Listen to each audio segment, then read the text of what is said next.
Israel और Hamas के बीच जंग जारी है। ये जंग जमीन को लेकर है, लेकिन इस जंग के बीच सबसे ज्यादा नुकसान जिनका हो रहा है वो है बेगुनाह और मासूम लोग। गाजा और इजराइल की तरफ से मरने वालों की तादाद में रोज इजाफा हो रहा है। जंग की इसी बर्बरियत के खिलाफ दिल्ली में एक प्रोग्राम का इनेकाद किया गया, जिसमें जमीयत उलमा हिंद, जमात इस्लामी हिंद समेत कई गैर मुस्लिम तंजीमों ने एक आवाज में फलस्तीन के ऊपर हो रहे जुल्म के खिलाफ आवाज बुलंद की।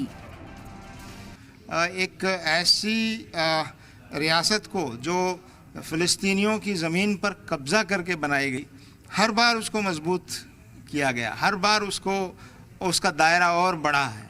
और आज आप देख रहे हैं कि फ़लस्तीनी जो है अपनी ज़मीन पर सिर्फ 6 या 7% के एरिया पर हैं, बाकी पूरी जगह को जो है वो इजरायली जो ज़ियोनिस्ट हुकूमत है उसने एक तरह से वहाँ के फ़लस्तीनियों को कैदी बना कर रखा है। गाजा के अस्पताल में हुए हमले की पूरी दुनिया मजम्मत कर रही है। दुनिया भर के लीडरान के साथ वज़ीर-ए-आज़म नरेंद्र मोदी ने भी हमले की मजम्मत की और फलस्तीन के सदर से फोन पर बात भी की। पीएम ने ट्वीट करते हुए लिखा कि फलस्तीन के सदर महमूद अब्बास से बात की है। गाजा के अल अहली अस्पताल में शहरियों की मौत पर अपना दुख का इजहार किया।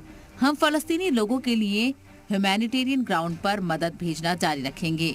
इलाके में टेररिज्म, तशद्दुद और बिगड़ते सिक्योरिटी हालात पर अपनी फिक्र साझा की। इजराइल फलस्तीन मुद्दे पर भारत की लंबे वक्त से चली आ रही सैद्धांतिक स्थिति को भी दोहराया।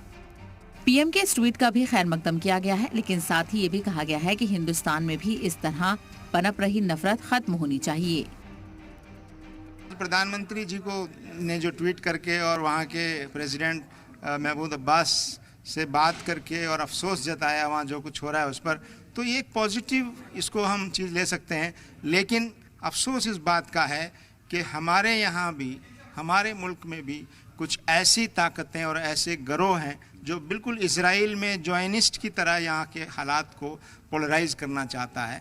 जमीयत उलमा हिंद के सदर महमूद मदनी ने कहा कि जो लोग बमबारी कर रहे हैं वो जालिम हैं और जो उनका साथ दे रहे हैं वो भी जालिम हैं।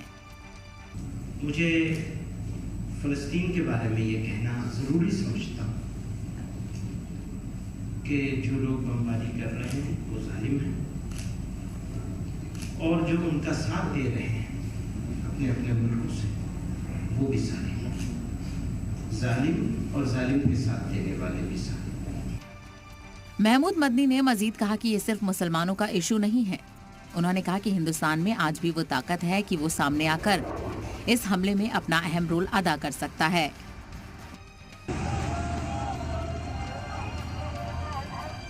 इंडिया के पास वो ताकत थी और है आज भी कि इंडिया इसमें भी अपना रोल प्ले कर सकता है।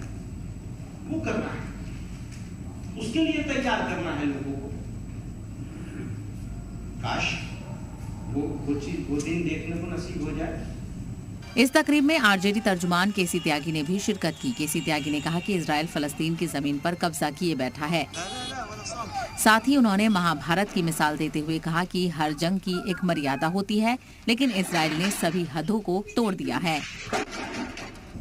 अस्पतालों पे बम फेंकेंगे, मुझे महाभारत है हमारे हिंदू लोगों का जो एक बड़ा भारी युद्ध हुआ, उसकी भी आचार संहिता है कि शाम को सनसेट के बाद कोई किसी पे हमला नहीं करे।